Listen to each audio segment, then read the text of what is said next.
윈도우 표류 일주일째. 네, 제발 좀 잡혀라. 형아, 아직도 신호가 안 잡혀? 아니, 배터리도 이제 얼마 없잖아. 잡혔다. 어서 빨리 구조 요청을 해, 형. 아니, 잠깐만. 오늘은 평일에도 말. 야, 이 미친. 안녕하세요, 말방구 시험지 플러서 딴트공 들비습니다. 맞습니다. 평일에도 말방구. 그래서 오늘 또 다른 재밌는 제품을 가지고 나왔는데요. 지난번 영상 모두 기억하시죠? 노트북에 데스크탑 그래픽 카드를 연결했을 때 성능이 어느 정도까지 나올지 바로 여기 나오는 이 영상이 바로 그 영상인데요. 이 영상을 감상하신 다음 노트북 디스플레이가 아닌 집에서 쓰고 있는 모니터를 연결할 경우에는 성능이 더 올라간다고 합니다. 노트북을 데스크탑 모드로 연결했을 때 성능이 어느 정도로 나올까요? 물론 가격적인 메리트는 크게 없을 수는 있습니다. 하지만 정말 노트북의 성능을 어느 정도까지 끌어올릴지는 궁금하지 않으셨나요? 그래서 말방구 실험실에서 한번 테스트 해봤습니다. 노트북의 성능 어디까지 끌어올릴 수 있는지 궁금하지 않으세요? 궁금하시다면 지금부터 말방구 실험실과 함께 하시죠. 고고고! 여보 미안해요 오늘도 긁었어.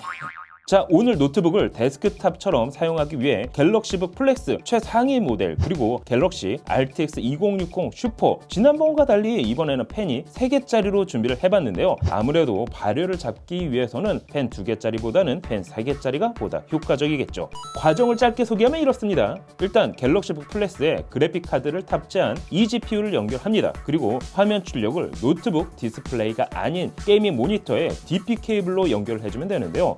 아주 쉽죠? 그리고 간단하게 세팅 완료! 자, 이제 준비가 끝이 났습니다. 자, 그럼 시간을 끌지 않고 바로 테스트로 들어가 보도록 하겠습니다.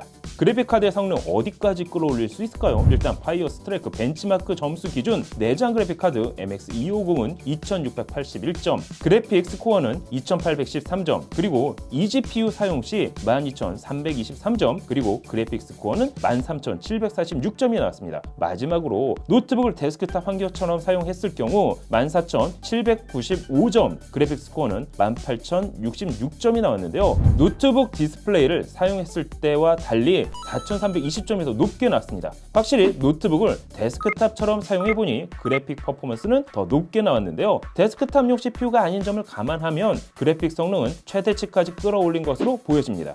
그럼 실제 게임에서 프레임 변화는 어떨까요? 배틀그라운드를 MX250으로 한번 돌려봤습니다. 평균 20프레임을 보였지만 eGPU를 사용하면 고정 60프레임 방어가 가능했습니다. 그리고 데스크탑 모드에서는 놀랍게도 100프레임 방어가 가능했는데요.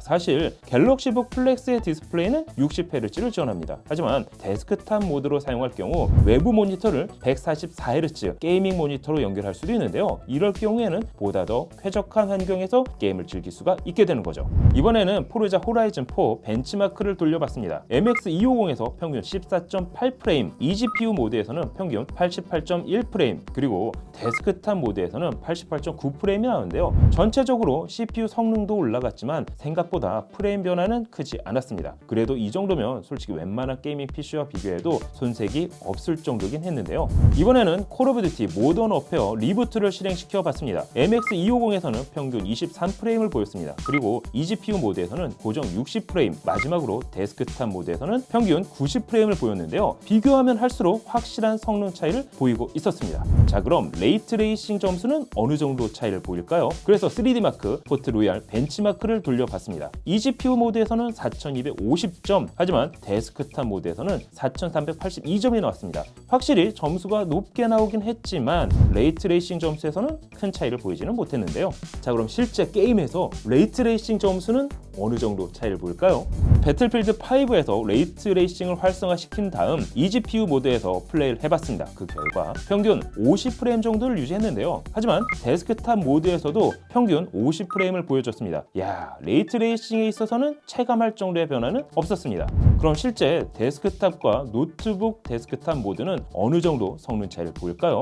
7세대 i7 7700K 기준 데스크탑에서는 파스 점수 17867점, 그래픽스 코어는 22801점을 보였습니다. 데스크탑 모드에서는 14795점, 그래픽스 코어가 18066점이 나왔는데요. 비교하면 약 4700점 차이를 보였습니다. 아무리 노트북의 데스크탑 모드가 성능이 잘 나온다 하더라도 실제 데스크탑보다는 성능이 나오진 않았는데요.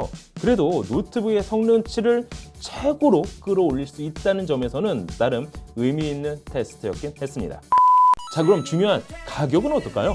갤럭시북 플렉스 최상위 모델이 280만원, 갤럭시 RTX 2060 슈퍼 그래픽 카드가 약 50만원, 거기에 연결해서 사용이 되는 eGPU 역시 약 40만원 정도를 하는데요. 이것만 합쳐도 약 가격대가 370만원대가 넘어갑니다. 물론 여기에 모니터 가격 포함되지가 않은데요. 이렇게 가격만 놓고 보면 굳이 노트북을 데스크탑 모드로 사용할 필요는, 하지만 노트북의 성능을 최고치로 끌어올렸다는 데는 나름 의미는 있어 보이는데요. 갤럭시 RTX 2060 슈퍼, 여러분이 보시면 어떠신가요? 하지만 맞습니다. 언제나 그렇듯 선택은 소비자의 몫이겠죠. 다음에는 또 다른 재미있는 테스트를 가지고 다시 한번 찾아뵙도록 하겠습니다.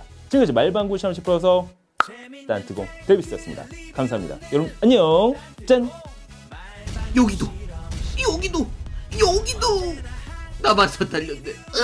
이렇게 된 이상 구매한다. 에어팟 배우 진입한다. 인사이기 짝퉁 좋다. 이런 이 지발라다. 이제는 속지 않을래요. 도와줘요 말방구.